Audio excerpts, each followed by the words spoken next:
नमस्कार मंडळी, पूनम्स वर्ल्डमध्ये आपले खूप खूप स्वागत. आईच्या बागेतून नुकतीच ताजी ताजी जांभळे मिळालेली आहेत. तर या वानवड्यापासून आपण बनवणार आहोत जामून आईस्क्रीम. चला आपण रेसिपीला सुरुवात करूया. ही 1 किलो जांभळं आहेत. यातील 250 ग्रॅम जांभळं आपण घेऊया. पाण्याने आपण धुवून घेऊयात. आता या जांभळाचा आपल्याला पल्प काढून घ्यायचा आहे. त्यासाठी आपण ही जांभळं 2 ते 3 मिनिटं मध्यम आचेवर शिजवून घेऊयात. जांभळं 2 ते 3 मिनिटं शिजवून घेतलेली आहेत. यातील पाणी आपण काढून घेऊयात. ही जांभळं आता थोडीशी गार व्हायला ठेवूयात. अशा प्रकारे पाण्यात जांभळं उकळून घेतल्यावर ती अतिशय मऊ होतात आणि पल्प सहजरित्या निघतो. हे पहा, सर्व जांभळांचा अशा प्रकारे पल्प काढून घ्या. हे पहा, चाकूने कापण्यापेक्षा तुम्ही जर अशा प्रकारे जांभळं शिजवून घेतली तर आपले काम लवकर होण्यास मदत होते. हे पहा, जांभळाचा पल्प काढून झाल्यावर त्यात आपण साखर टाकून घेऊया. 150 ग्रॅम साखर यात मी टाकलेली आहे.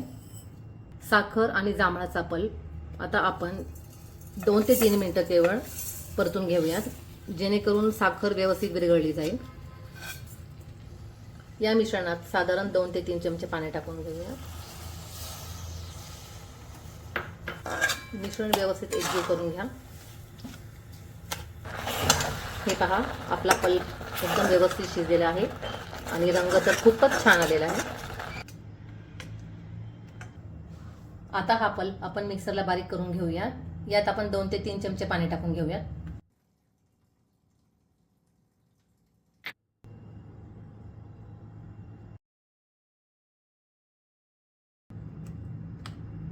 जांभळाचा जाम, जो तुम्ही मुलांना चपातीवर पण खायला देऊ शकता.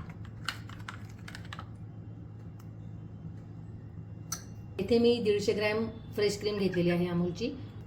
ही क्रीम फ्लफी होण्यासाठी आपण मिक्सरला फिरवून घेऊयात. हे मिश्रण साधारण अर्धा ते 1 मिनिट आपण चमच्याने फेटून घेऊयात. यात आपण 150 ग्रॅम कंडेन्स मिल्क टाकून घेऊयात.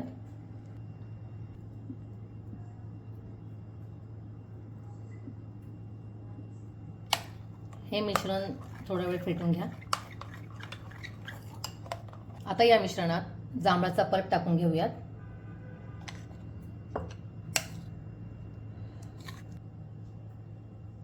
पल्प टाकून झाल्यावर हे मिश्रण एकजीव होईपर्यंत चांगले फेटून घ्या. जसजसे तुम्ही फेटत जाल व मिश्रण एकजीव होत जाईल तसा जांभळाचा रंग उतरला जातो.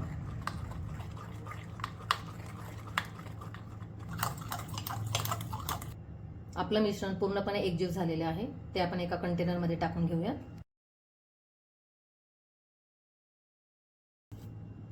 हे मिश्रण व्यवस्थित कंटेनरमध्ये पसरून घ्या. आपले मिश्रण छान फ्लफी झालेले आहे. आईस्क्रीमला गार्निशिंग करण्यासाठी थोडी जांभळे आपण कापून घेऊया.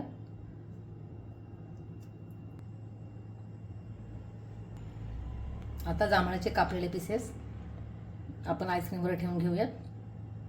तुमच्या आवडीप्रमाणे तुम्ही ह्याला गार्निशिंग करून घ्या. तुम्ही या मिश्रणात तुमच्या आवडीप्रमाणे ड्रायफ्रूट्स टाकू शकता.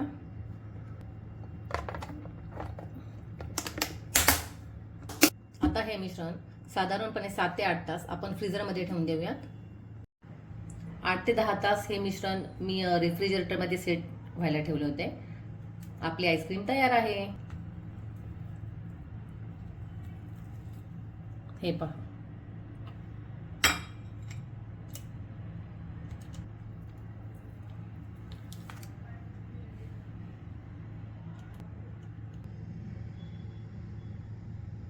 ही रेसिपी तुम्हाला कशी वाटली हे मला कमेंटद्वारे नक्की कळवा आणि पूनम्स वर्ल्ड या चॅनलला लाईक, शेअर आणि सबस्क्राईब करा. धन्यवाद.